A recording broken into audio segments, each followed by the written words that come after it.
వాక్యంలో నుంచి రోమిలకు రాసినటువంటి పత్రిక 1వ అధ్యాయము 28వ వచనం ఒకసారి మనం చదువుదాం. మరియు వారు తమ మనస్సులో దేవునికి చోటి అనొల్లకపోయారు గనుక చేయరాని కార్యములు చేయుటకు దేవుడు భ్రష్ట మనస్సుకు వారిని అప్పగించెను. రోమిలకు రాసినటువంటి పత్రిక 1వ అధ్యాయము 28వ వచనం మనం చూస్తే, మరియు వారు తమ మనస్సులో దేవునికి చోటి అనొల్లకపోయారు గనుక చేయరాని కార్యములు చేయుటకు దేవుడు భ్రష్ట మనస్సుకు వారిని అప్పగించెను. రోమిలు రాసిన పత్రిక ప్రతి బుధవారం బైబిల్ ధ్యాన కూడికలో మనం అంతా కూడా స్టడీ చేస్తున్నాం. ఈ యొక్క రోమిలకు రాసినటువంటి పత్రిక మనం స్టడీ చేస్తున్నప్పుడు సరిగ్గా అర్థం కాదు, ఎవరు కూడా సరిగ్గా అర్థం కాదు. 1 నుంచి 7 అధ్యాయాల వరకు కూడా పౌలు భక్తుడు దీంట్లో దేని గురించి తెలియజేస్తాడంటే ధర్మశాస్త్రం గురించి తెలియజేస్తాడు. ఈ రోమిలకు రాసినటువంటి పత్రిక పౌలు ఎవరికి రాశాడంటే రోమలో ఉన్న సంఘానికి రాశాడనమాట. రోమలో ఉన్న సంఘానికి రాశాడు, కానీ రోమిలకు కాదు. రోమిలు యాక్చువల్గా క్రైస్తవుల్ని నమ్మేవారు కాదు, క్రైస్తవుల్ని విశ్వసించేవారు కాదు, క్రైస్తవుల్ని ఇష్టపడేవారు కాదు. మీరు చరిత్రలో చూసినట్లయితే క్రైస్తవులకు ఎక్కువ హింసలు ఎవరి ద్వారా జరిగాయి అంటే రోమీల ద్వారానే జరిగాయి. క్రైస్తవుల్ని అతి క్రూరంగా హింసించినటువంటి నియంతల్లో ఫస్ట్ టాప్ మోస్ట్లో ఎవరుంటారో మనం చూసినట్లయితే నీరో అనబడినటువంటి చక్రవర్తి ఉండడాన్ని మనం చూస్తాం. ఈ నీరో యేసుక్రీస్తు వారు చనిపోయిన తర్వాత క్రైస్తవ్యం ఎంతగానో విస్తరిస్తున్నప్పుడు నీరు క్రైస్తవ్యాన్ని అణిచివేయాలని చెప్పి ఏం చేశాడంటే అతి క్రూరంగా హింసించినటువంటి చక్రవర్తిగా చరిత్రలో చిరస్థాయిగా నిలవడాన్ని మనం చూస్తాం. ఈ యొక్క నీరో పెట్టినటువంటి బాధలు ఎలా ఉండవంటే అవి నిజంగా ఊహకు అందనటువంటివి. ఒక వ్యక్తి సజీవంగా ఉన్నప్పుడు ఆ వ్యక్తిని క్రింద మంటను అంటించేసి సజీవంగా కాల్చివేయడం, మరి ఈ క్రైస్తవులైనటువంటి వారి పిల్లల్ని, ఈ క్రైస్తవులైనటువంటి వారి యొక్క కుటుంబాలను మరి ఆకలితో అలమటింపచేసి ఒక ప్లే గ్రౌండ్ లాంటి గ్రౌండ్లో వదిలేసి సింహాలను, క్రూర జంతువులను అనేక దినాల ఉపవాసంతో అలా ఉంచి ఈ యొక్క క్రైస్తవులను తీసుకొచ్చి యేసుక్రీస్తుని ఎవరైతే ఆరాధిస్తున్నారో వారిని తీసుకొచ్చి ఆ ఓపెన్ గ్రౌండ్లో వదిలిపెట్టి మరి అనేక దినాలుగా ఉపవాసంతో ఆకలి బాత్రున్నటువంటి సింహాలను, పులులను తీసుకొచ్చి వారి మీదకే వదిలేసేవాడు. ఒకసారి ఆ ఇమాజినేషన్ ఎలా ఉంటుందో దాన్ని బట్టి మనం అర్థం చేసుకోవచ్చు. ఈ బాధలన్నీ కూడా ఎవరి వల్ల కలిగాయి అంటే రోమీల వల్ల కలిగాయి. చాలాసార్లు మనం ఈ యొక్క బుక్ను మనం స్టడీ చేస్తున్నప్పుడు రోమీలకు రాశాడని మనం అనుకుంటాం, కానీ రోమాలో ఉన్న సంఘానికి రాశాడు. కాబట్టి ఈ యొక్క రోమీల ద్వారా కలిగినటువంటి హింసలు, బాధలు క్రైస్తవులకు వీరి ద్వారా కలిగినట్లు ఎవరి ద్వారా కూడా కలగలేదు. అందుకే యేసుక్రీస్తు వారి కాలంలో కూడా వారు క్రైస్తవులను వారు ఇష్టపడేవారు కాదు. ఎందుకంటే క్రైస్తవులను ఏ రోమీడైనా సరే ఇష్టపడకపోవడానికి ఒక ప్రధానమైన కారణం ఏంటంటే క్రైస్తవులు ఒక దేవుడు ఉన్నాడని ఒక ఆకారాన్ని వారు నమ్మరు, వారు ఆకారాన్ని వారు ఆరాధించరు, అనగా చేతులతో నిర్మించబడిన దాన్ని వారు నిర్మించరు. రోమీల యొక్క ముఖ్యమైన ఉద్దేశం ఏంటంటే వారు చక్రవర్తులను, వారు రాజులను వారి ద్వారా ఆరాధించబడాలని ఒక కోరిక కలిగి ఉంటారు. కనుక క్రైస్తవులు అనబడిన వారు సాధారణంగా ఎవరికి ఆరాధన చేయరంటే విగ్రహారాధన వారు చేయరు. అందువల్ల వారు క్రైస్తవులను అసహించేవారు. రెండోది ఏంటంటే క్రైస్తవులు ఎక్కువగా మనం చూసినట్లయితే మరి క్రీస్తు యొక్క రక్తాన్ని, శరీరాన్ని ఆయన యొక్క సంస్కరణకు ఆచారంగా ఆచరిస్తారు. కనుక వారు ఏమనేవారంటే వీళ్ళు నరమాంస భక్షకుల వలె మరి ఒక మనుషుని యొక్క రక్తాన్ని త్రాగేవారు ఉన్నారని చెప్పేసి ఏం చేసేవారంటే ఎక్కువగా క్రైస్తవులను ఏం చేసేవారు, హేట్ చేసేవారు అనమాట. అంటే యేసుక్రీస్తు యొక్క రక్తానికి సాదృశ్యంగా ద్రాక్ష రసం తీసుకుంటారు, ఆయన శరీరానికి సాదృశ్యంగా రొట్టెని తీసుకుంటారని చెప్పేసి వీళ్ళ నరమాంస భక్షకులు అని చెప్పి క్రైస్తవుల వారు హేట్ చేసేవారు. థర్డ్ ఏంటంటే క్రైస్తవుల ద్వారా విగ్రహారాధనకు సంబంధించినటువంటి బలులు కానీ లేదంటే కానుకలు కానీ ఏమీ కూడా వచ్చిండేవి కావు. అంటే ఎటువంటి ఇన్కమ్ కూడా గవర్నమెంట్కి ఉండేది కాదు. దానివల్ల వీళ్ళు ఏం చేస్తారంటే క్రైస్తవులు స్టూపిడ్స్ అని వారు ఏం చేసేవారంటే వారిని లక్ష్య పెట్టేవారు కదా. ఈ 3 కారణాల వల్ల క్రైస్తవులను వారు ఎక్కువగా హింసకు గురి చేసినట్లుగా మనం చూస్తాం. ఈవెన్ మీరు హిస్టారికల్గా చూస్తే క్రైస్తవ సంఘం అభివృద్ధి చెందుతున్నప్పుడు ఈ క్రైస్తవులు అనబడిన వారిని అణిచివేయడానికి ముఖ్య పాత్రను పోషించిన వారు ఎవరంటే ఈ రోమన్ క్యాథలిక్ సంబంధించినటువంటి ఒక మరి ఈ యొక్క ప్రొటెస్టెంట్ని కానీ వీళ్ళని కానీ అణచివేయడానికి ఈ శాఖ నుంచి వచ్చిన వారు అనేక మంది క్రైస్తవులకు అత్యంత హింసలు కలగజేసినట్లుగా మనం చూస్తాం. మరి అనేక సంస్కరణలు తీసుకొచ్చినటువంటి మార్టిన్ లూథర్ కింగ్, మీలో ఎంతమందికి తెలుసో నాకు తెలియదు, కానీ ఈ మార్టిన్ లూథర్ కింగ్ వంటి వారిని కూడా అణచివేయడానికి మరి ఎక్కువగా అణచివేతకు కారకులైన వారు కూడా ఇక్కడి నుంచి వచ్చిన వారే. కాబట్టి ఇక్కడ మనం చూస్తే ఈ యొక్క రోమీలకు పౌలు భక్తుడు రాస్తున్నాడు. రోమీలకు పౌలు భక్తుడు పత్రిక రాయడం అంటే రోమాలో ఉన్నటువంటి సంఘమైనటువంటి విశ్వాసులకు పౌలు రాస్తున్నాడు. నేను చాలాసార్లు చెప్తుంటాను, పౌలు ఎప్పుడు కూడా తన యొక్క గాస్పెల్, తన యొక్క ఎవాంజలిజం ఎవరిని బేస్ చేసుకుని చెప్పవడంటే, ఎక్కడైతే ఈ యొక్క ఇజ్రాయెల్ దేశం నుండి చెదరిపోయినటువంటి యూదులు ఎక్కడైతే ఉన్నారో మొట్టమొదటిగా ఆ యూదుల దగ్గరికి వెళ్ళి దేవుని యొక్క సువార్త ప్రకటన చేసేవాడు. అనగా ఈ యొక్క ఇజ్రాయెల్ దేశంలో నుంచి కానీ లేదంటే తన సహోదరులైన వారిలో నుంచి ఎవరైనా సరే వెళ్ళి ఎవరైతే అన్య ప్రజల్లో చెదిరిపోయి ఉన్నారో వారికి ముందు సువార్త ప్రకటన చేసి వారిని బట్టి అక్కడ ఉన్న అన్ని జనులకు సువార్త ప్రకటన చేశాడు. పౌలు భక్తుని యొక్క సువార్త విధానం అంతా కూడా చాలా టాక్టిక్గా ఉంటుంది. ఎందుకంటే అతడు ఎప్పుడు కూడా చెప్పాలనుకున్నది డైరెక్ట్గా చెప్పడం కాదు, కానీ ఆ చెప్పాలనుకున్న కాన్సెప్ట్ ఎక్కడి నుంచి అంటే డెప్త్ నుంచి తీసుకొచ్చి ఇది మంచి వాటర్ కాదు అని చెప్పడానికి చాలా ఈజీగా ఉంటుంది. ఈ వాటర్ తాగితే నీ కడుపు పాడైపోద్దు, నువ్వు చేస్తావు అని చెప్పవచ్చు. అదొక బ్యాడ్ టీచర్ లక్షణం అది. అందుకే అంటారు మన అందరూ కూడా తెలిసినటువంటి సామెత, the good teacher inspires, the bad teacher explains. ఒక గుడ్ టీచర్ ఏం చేస్తాడంటే ఇన్స్పైర్ చేస్తాడు ప్రతి విషయాన్ని కూడా. ఇది ఎలా వచ్చింది, ఇది ఎందుకు చేయకూడదని ఇన్స్పైర్ చేస్తాడు. ఒక బ్యాడ్ టీచర్ ఉన్నాడంటే వండదు ఉన్నట్టు చెప్పి ఇది మంచినీళ్ళు తాగితే నువ్వు చేస్తావు అంటాడు. ఒకసారి పాచేజాను ఒకసారి సువార్త చేసినా, ఎక్కడ గాస్పెల్ చేసినా ఫస్ట్ ఏం చేసేవాడంటే యూదులను అక్కడ దేవుని వైపు నడిపించి వారి ద్వారా అన్యజనులకు సువార్త ప్రకటన చేసేవాడు. ఇప్పుడు యూదులకు సువార్త ప్రకటన చేయాలంటే అది యూదులకు ఉన్నటువంటి ఆచారం ఏంటంటే వారు ధర్మశాస్త్రం నుంచి వచ్చిన వారు కనుక వారు ఎక్కువగా ఫీల్ అవుతుండేవారు. ఎందుకంటే ఈ ధర్మశాస్త్రము, అంతేకాకుండా అబ్రహాం అనేటువంటి మా మూల పితృడు మా నుంచి వచ్చినవాడు కాబట్టి మేము పెద్ద గొప్ప అని చెప్పి అనుకునేవారు. ఫర్ ఎగ్జాంపుల్ మనం చూస్తాం, నేను చాలాసార్లు చెప్తుంటాను, మన ఇంటి పేరులో ఎవడన్నా సీఎం అయ్యాడు అనుకోండి, మన ఇంటి పేరులో ఎవడన్నా సీఎం అయితే మనం ఏం చెప్పుకుంటాం, ఆడికి నీకు సంబంధం ఉండదు, కానీ ఏం చెప్పుకుంటావు, మొట్టమొదట మా ఇంటి పేర్లోడు సీఎం అయ్యాడని చెప్పుకుంటాం. ఎప్పుడైనా నీ దగ్గరకు వస్తాడా, మన దగ్గరికి వచ్చి చేసేది చెందేది ఏమన్నా ఉంటుందంటే ఏమీ ఉండదు, కానీ మనం ప్రెస్టేజ్గా చెప్పుకుంటాం. ప్రెస్టేజ్గా చెప్పుకోవడానికి తప్ప అది మిగిలింది ఏది ఉండదు. కాబట్టి ఇక్కడ మనం చూస్తే వీళ్ళకు ఉన్నటువంటి ఆచారం ఏంటంటే, అందుకంటాడు చూడండి, రోమిలకు రాసినటువంటి పత్రిక 9వ అధ్యాయము, రోమిలకు రాసినటువంటి పత్రిక 9వ అధ్యాయము 4వ వచనం ఒకసారి మనం చదువుదాం. వీరిస్రాయేలీలు దత్తపుత్రత్వమును మహిమయు నిబంధనలను ధర్మశాస్త్ర ప్రధానమును అర్చనాచారాదులను వాగ్దానములను వీరివి, పితరులు వీరి వారు, శరీరమును బట్టి క్రీస్తు వీరిలో పుట్టెను, ఈయన సర్వాధికారి అయిన దేవుడండి, నిరంతరము స్తోత్రార్హుడు అన్నాడు. ఆమెన్. వీళ్ళు ఏమనుకుంటున్నారట, వాళ్ళకు ఉన్నటువంటి ఆ లోపల ఉన్నటువంటి మైండ్ సెట్ ఏంటట, యేసుక్రీస్తు మనందరి కొరకు ప్రాణం అర్పించాడు. యేసుక్రీస్తు యోధా గోత్రం నుంచి వచ్చి మనందరి కొరకు ప్రాణం అర్పించి మనందరి కొరకు రక్తం గార్చి ఆయన నన్ను రక్షించడానికి ప్రాణం అర్పించాడు.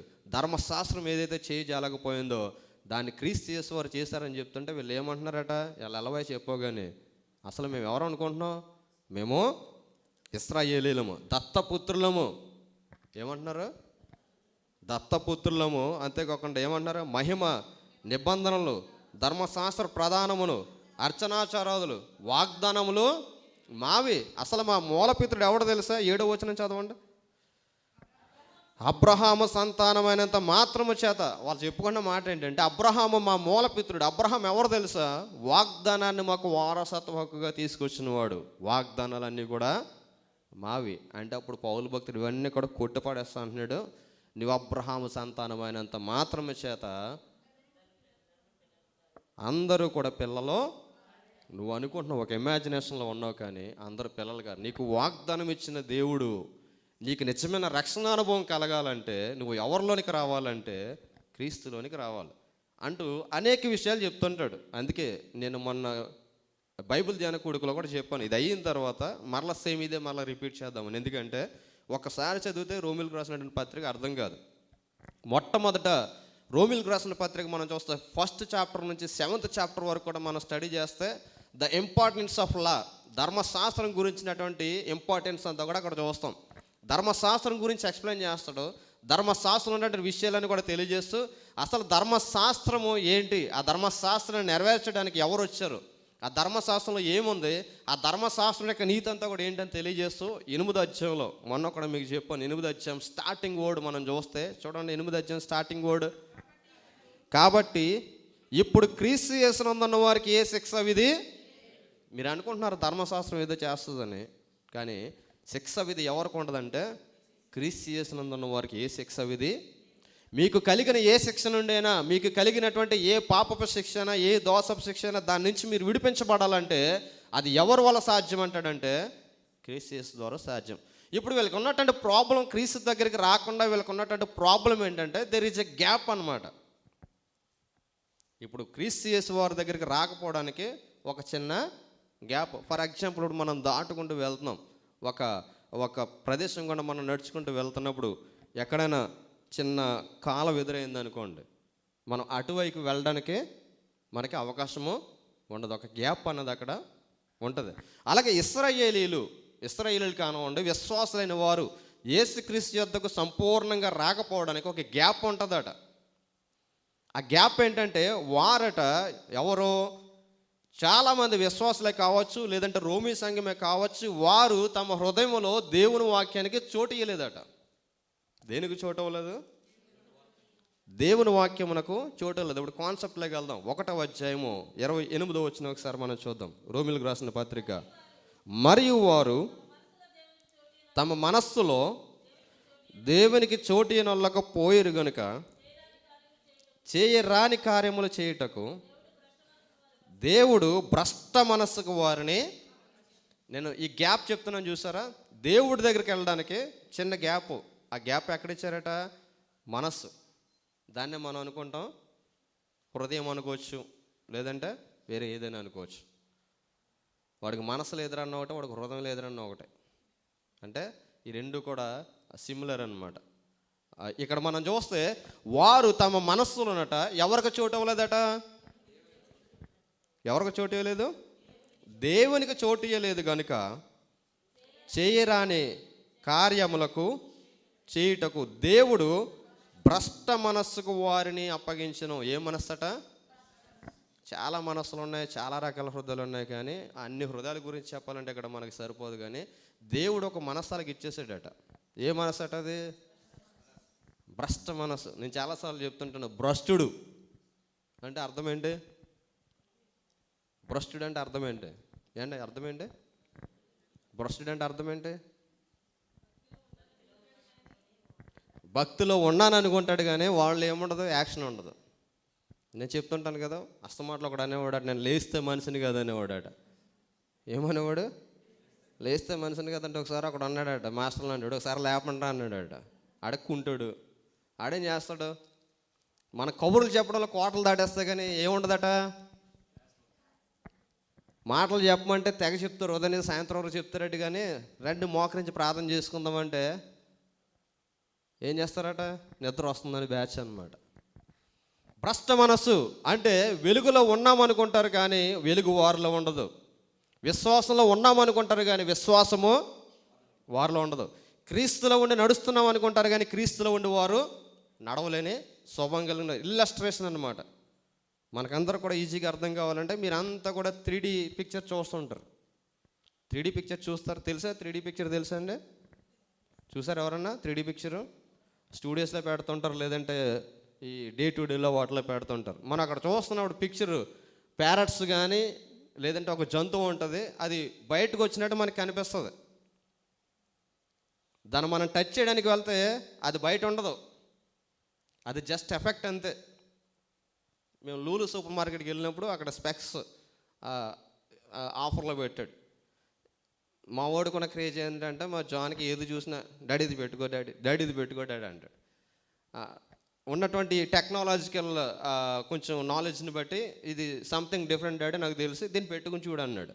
దాన్ని పెట్టుకుని చూస్తే అప్పుడు అక్కడ ఉన్నటువంటి సేల్స్ గోల్ ఫిలిపిన్ గోల్ ఉంది, see at that pictures are ఉంది. అప్పటి వరకు కూడా అక్కడ దాని మీద ఏమీ లేదు. ఈ స్పెక్స్ పెట్టుకుని నేను చూసినప్పుడు అదొక ప్యారెట్ అనమాట, ఎగురుతున్నట్టు కనిపిస్తుంది. అంటే ఇది పెట్టుకుంటాను అది కనిపిస్తుంది, ఇది పెట్టుకోకపోతే అది కనిపించట్లేదు. అంటే అది ఇల్లస్ట్రేషన్ అనమాట. ఇప్పుడు మనం చూస్తే, ఇప్పుడు చాలాసార్లు మనం చూస్తున్నప్పుడు చాలాసార్లు మనం అనుకుంటాం నేను భక్తిలో ఉన్నాను, నేను విశ్వాసంలో ఉన్నాను, నేను వెలుగులో ఉన్నాను అనుకుంటా. కానీ నీలో ఏముండదు, వెలుగు ఉండదు. నీలో వెలుగుంటే ఆ వెలుగు ఏం చేస్తుంది? మనలో వెలుగు ఉంటే ఒకసారి ఇక్కడ లైట్స్ ఆపేసాం అనుకోండి, మొత్తం అంతా కూడా చీకటి అయిపోద్ది, మొత్తం అంతా చీకటి అయిపోద్ది. అదే ఇక్కడ వెలుగేస్తే ఇక్కడ ఎవరు ఎలా ఉన్నారో తెలుస్తుంటుంది, ఇక్కడ ఏం జరుగుతుంది ఏంటో తెలుస్తుంటుంది. అలాగే ఒక విశ్వాసగా నువ్వు నిజంగా వెలుగు సంబంధం అయితే నీలో నాలో ఏముంటుంది? వెలుగు ఉంటుంది. ఈ వెలుగు ఉన్నప్పుడు ఈ వెలుగు ద్వారా ఏం చేయాలి? మనలోనే చీకటి పోవాలి, అవునా కదా? అని మనం చేసే భక్తి అంటే దేనికి చెప్పండి? మనం చేసే భక్తి అంటే దేనికి? మనుషులను సాటిస్ఫై చేయడానికా? మనుషులను సాటిస్ఫై చేయడానికా, దేవుని సాటిస్ఫై చేయడానికా? వాక్యం చెప్తుంది దేవుళ్ళ నడిచేవాడు వెలుగులో నడుస్తున్నాడు, వెలుగులో నడిచేవాళ్ళలో చీకటి ఎంత మాత్రం ఉండదు అంటాడు. వెలుగులో నడుస్తున్న వాడిలో చీకటి ఎంత మాత్రం ఉండదు. ఈ యొక్క వెలుగు చీకటి కార్యాలయాన్ని కూడా చంపేస్తుంది అంటాడు. ఇప్పుడు ఎక్స్రేని మనం చూస్తాం, ఎక్స్రే కానీ ఎంఆర్ఐ స్కానింగ్ కానీ అంటాం. ఇప్పుడు ఎక్స్రే దగ్గర తీసుకెళ్ళినప్పుడు ఈ యొక్క ప్రెగ్నెంట్ లేడీకి చెప్తుంటారు, మీరు ఒకవేళ ఎక్స్రే తీసే టైంలో మీరు ప్రెగ్నెంట్ లేడీ అయితే దయచేసి మీరు మాకు తెలియచేయండి. తమ్ముడు ఎక్కడ ఉన్నాడు, తమ్ముడు బాగా తెలుస్తుంటుంది, వాళ్ళిద్దరు మెడికేటెడ్గా స్టూడెంట్స్ కాబట్టి. ఎందుకంటే ఈ యొక్క రేడియేషన్, ఈ యొక్క కిరణాలు, కాంతి కిరణాలన్నీ కూడా శరీరంలో ఉన్న ప్రతి పార్ట్ని కూడా చూపించిన దాన్ని క్యాప్చర్ చేసి మనకు చూపిస్తారు. అంతేనే కదా తమ్ముడు? అంతే కదా. ఇప్పుడు అంటే ఈ వెలుగుకి అంత పవర్ ఉన్నప్పుడు ఈ వెలుగు ద్వారా ఏం చేయాలట? శరీరంలో ఉన్న ప్రతి చీకటి కార్యాన్ని కూడా ఏమవ్వాలట? ఇప్పుడు వెలుగుని చూసి భయపడతారా, చీకటిని చూసి భయపడతారా? చెప్పండి. ఎందుకు భయపడతారు చీకటిని చూసి? చీకటికొని ఇంట్లోకి వెళ్ళాలంటే అయ్య బాబు ఏదైనా వచ్చేద్దామా అంటారు, అవునా కదా? అదే వెలుగుకొని ఇంట్లోకి వెళ్ళాలంటే ఎవడన్నా భయపడతాడా? ఇప్పుడు చీకటిగా ఉంటే మన హృదయం అంతా కూడా చీకటిగానే ఉంటుంది. ఆత్మ సంబంధం మన జీవితంలో ఆత్మ సంబంధం వెలుగు లేకపోతే, వెలుగు అంతా కూడా చీకటి అయిపోతే ఇంకా నీ లైఫ్ అంతా కూడా ఎలా ఉంటుందంటే చీకటి అనమాట. చీకటి కార్యాలు, చీకటిలో కార్యాలు అంటే ఎలా ఉంటాయి? దొంగలు ఎప్పుడు వస్తారు చెప్పండి? పట్టపగలు వెలుగు ఉన్నప్పుడు నేను దొంగనని వస్తాడు ఎవడన్నా? ఎప్పుడు వస్తాడు దొంగ? అందరూ నిద్రపోయిన తర్వాత, అన్ని లైట్స్ ఆపేసిన తర్వాత కనిపెట్టుకుని వస్తుంటారు. అంటే చీకటి కార్యాలు అంటే దేవునికి విరోధమైన కార్యాలు. ఎవరు చేయలేరు అంటే దేవుని యొక్క వెలుగు ఎవరిలో ఉంటుందో అటువంటి వారు ఈ చీకటి కార్యాలు చేయలేరు. ఇప్పుడు అందుకే అన్నాడు దేవుడట వారి హృదయంలో ఎవరికి చోటు ఇవ్వలేదట? దేవునికి చోటు ఇవ్వలేదు. ఒకసారి మనం చూసినట్లయితే చూడండి, మత్తయి సువార్త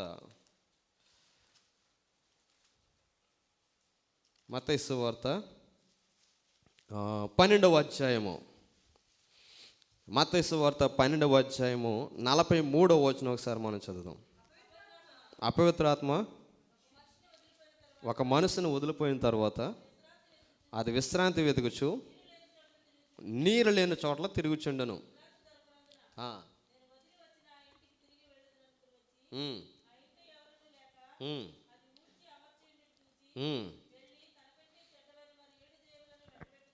వెంట పెట్టుకుని వచ్చాను, అవి దానిలో ప్రవేశించి అక్కడే కాపురముండును.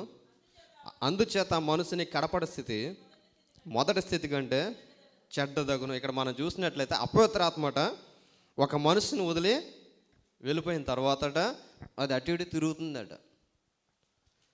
అపవిత్రాత్మ ఒక మనుషుని విడిచిపెట్టిన తర్వాత అటు ఇటు తిరుగుతుంది. ఇప్పుడు ఈ సాతాను కార్యాలు చేసే వారి యొక్క లక్షణాలన్నీ కూడా ఏంటి? ఒక చోట వాళ్ళు కుదురుగా ఉండరు. దెయ్యపాత్మలు పట్టిన వాళ్ళు ఏం చేస్తారు చూడండి. చాలామంది ఇంట్ల దగ్గర చాలామందికి ఒక్కొక్క పేరు ఉంటుంది. వాళ్ళు ఒక ఇంటి దగ్గర ఉండరు. మార్నింగ్ లేస్తారు, ఈ చివరి నుంచి ఆ చివరి వరకు ప్రతి ఇల్లుకి వెళ్ళి అక్కడేం జరిగింది ఇక్కడేం జరిగింది అని చెప్పేసి చెప్పుకునే బ్యాచ్ అంతా ఎవరు అనుకుంటున్నారు? వాళ్ళు దెయ్య బ్యాచ్ అది. అందుకే చూడండి, వాళ్ళు ఎక్కడ ఉంటారు అక్కడ కొంపలు కూలిపోతుంటాయి. ఎందుకు? వాళ్ళ పని ఏంటి? ఇక్కడ మాటలు అక్కడ, అక్కడ మాటలు ఇక్కడ, అన్నీ చెప్పడమే. దీనివల్ల ఏమొస్తుందంటే వాళ్ళకొక ఆనందం అన్నమాట. ఇప్పుడు సాతానుడు అదే అంటాడు. యోబు విషయమే దేవుడు యోబుని నిశ్చితంగా పరిశీలిస్తున్నప్పుడు, యోబు నీతిమంతుడు, యథార్థవంతుడు, దేవుని యందు భయభక్తులు కలిగిన వాడు. సాతాను చూసావా నా భక్తుడు అంటే, అప్పుడు సాతాను అడుగుతాడు, నువ్వెక్కడి నుంచి వచ్చావు అంటే, నేను భూమి మీద ఇటు అటు తిరుగులాడుతున్నాను. అటు తిరుగులాడుతూ వచ్చి ఏం చెప్తాడు దేవుడికి? మొట్టమొదట అంటే యోబు గురించి చాడీలే చెప్తాడు. ఏమని చెప్తాడు యోబు గురించి? నీ అందు భయభక్తులు కలిగి ఊరుకుని ఉన్నాడేటి, నువ్వు ఎంత ఆశీర్వదించావు, అతని ఇంటి చుట్టూ కంచి వేసావు అని చెప్పేసి ఎవరెవరికి లింక్ ఎట్టాడు? దేవునికి యోబుకి లింక్ ఎట్టాడు. అప్పుడు గాడ్ పర్మిషన్ ఇచ్చాడు. ఈ యొక్క అపవిత్రాత్మల పని ఏంటంటే ఇక్కడికి అక్కడికి తిరుగులాడడం. ఇప్పుడు ఒక మనిషిని విడిచిపోయిందట అపవిత్రాత్మ, ఇటోటి తిరుగుతుందట. ఇటోటి తిరుగుతుంటే వాడికి ఇంకా ఎంతమంది దొరికారు? ఈడికిలాగా తిరిగి వాళ్ళు ఎంతమంది దొరికారు? 7 దొరికారు. చూడండి, ఇంటి దగ్గర చదువు సంజయ్ లేనివాడు, బాగా చదువుకున్నవాడికి ఫ్రెండ్స్ ఎవరు ఉండరు. చదువుకోలేని వాళ్ళకి ఊరంతా ఫ్రెండ్సే. ఎందుకు?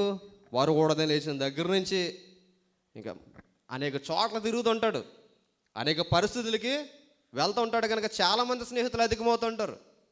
ఇక్కడ అలాగే అపవిత్రాత్మ ఒక మనసుని విడిచి వెళ్ళిన తర్వాత అటు ఇటు తిరుగుతుంటే ఇంకొక 7 జాయింట్ అయ్యాట. అప్పటి వరకు ఒక ప్లేస్ని ఎత్తుకుంది, ఒక హార్ట్ని ఎత్తుకుంది, హార్ట్లో నివాసం చేసింది. అప్పటి వరకు వాడిని వాడుకుంది, విడిచిపెట్టి వెళ్ళిపోయిన తర్వాత వాడితో పాటు ఇంకా 7 మెంబర్స్ మరలా వాడితో జాయిన్ అయ్యారు. ఎవరిని పట్టుకుందారా అని తిరిగితే ఎవరినైతే విడిచిపెట్టారో వాడిని చూస్తే చాలా నీట్గా ఉన్నాడట. అప్పటి వరకు కూడా ఎలా ఉన్నారంటే లోపలివి ఉన్నాయి. లోపలివి పనిచేయడం వల్ల వాడి యొక్క స్థితి అంతా కూడా ఎలా ఉందంటే సరిగా లేదు. చూడండి, అపవిత్రాత్మ పట్టిన వాడు ఎలా ఉన్నాడు? ఆ గెరాసేనుల దేశంలోనికి వెళ్ళినప్పుడు, యేసుక్రీస్తు వారి గెరాసేనుల దేశంలోనికి వెళ్ళినప్పుడు అపవిత్రాత్మ పట్టినవాడు వాడి యాక్సెస్ అన్నీ కూడా ఎలా ఉన్నాయి? ఎవరిని కూడా కుదురుగా దారి మీద నుంచి నాన్నయకుండా ప్రతి వారికి కూడా హింస కలగజేస్తూ రాళ్ళు రుచి వాడు గాయపరుచుకుంటూ ఉన్నాడట. నేను అదే చెప్తుంటాను, చాలామంది స్త్రీల మీద ఎక్కువగా అపవిత్రాత్మ ఏలుబడి చేస్తుంటుంది. వాళ్ళు అపవిత్రాత్మ పట్టినప్పుడు ఎలా ఉంటారు? జుట్టు బీగేసుకుంటారు, నేను కోసేసుకుంటానంటారు, నేను మింగేస్తానంటారు, లేదంటే కిరసనాలు వేసేసుకుంటానంటారు, లేదంటే ఇంకోటి ఏం చేస్తారు, నేను ఏది ఎక్కడ పెనాలు తాగేస్తాను, దూగేస్తాను, పట్టుకోకపోతే దూగేస్తానంటారు. చూడండి, ఎక్కువ కేసులు మనం ఎక్కడ చూస్తాం? ఇవి లేడీస్లోనే చూస్తాం. ఎందుకంటే కొంచెం మరి బ్యూటీగా కనపడతారు ఏంటో మరి మీరు. విశాల హృదయాలమి ఎక్కడ మనం చూసినా ఈ కేసులే కనపడతాయి. భార్య భర్తలకు గొడవ అయింది, భర్తకి సమానంగా సమాధానం చెప్పిన ఫైనల్గా మీరు చేసేది ఏంటి? పాపం తెంగరంలు చేసి అది తాగేస్తాం ఇది తాగేస్తాం, ఎందుకు వచ్చిందిరా బాబు మళ్ళీ మన మీద పడద్దని చెప్పేసి మీ కాళ్ళు ఏళ్ళు పట్టుకుని, మీరు కాదు బయట వాళ్ళ సంగతి అండి బాబు, ప్రతిదీ మీరు న్యాయంగా చూస్తున్నారు. అంతా కూడా చాలాసార్లు ఏం చేస్తుంటారు, అపవిత్రాత్మ పడిన వాళ్ళు ఏం చేస్తుంటారంటే ఇటువంటి యాక్షన్స్ చేస్తుంటారు. ఇప్పుడు ఒక విడిచి వెళ్ళిన తర్వాత 7 ఆత్మలు తీసుకొచ్చిందట. అప్పటి వరకు దుర్గంధంగా ఉండే వీడు హృదయం అంతా కూడా వీడి అపవిత్రాత్మ ఎప్పుడైతే వెళ్ళిపోయిందో అపవిత్ర అని ఉంది అక్కడ. అపవిత్ర అంటే ఏంటి? దాని అర్థం ఏంటి? పవిత్రము కానిది. అంటే ఈ అపవిత్రాత్మ ఎప్పుడైతే వెళ్ళిందో పవిత్ర హృదయం అంతా కూడా ఏమైపోయింది? అపవిత్రం అయిపోయింది. విడిచి వెళ్ళిన తర్వాత చాలా నీట్గా ఉన్నాడట. ఇంకొక 7 మెంబర్స్ని చేసుకుని వస్తే పోనీ వీడు ఖాళీ చేసుకున్న తర్వాత దాన్ని దేనితో దాన్ని నింపుకోవాలి కదా. నీరు లేదట హృదయంలో. నీరంటే వాక్యము లేదు, సరైన దేవుని యందు భయభక్తి లేదు. ఖాళీగా ఉండడం చూసి వచ్చి ఎంతమందికి వచ్చినారట? మరలా 7. చూడండి ఒకసారి మనం చూస్తే 44 వచనం.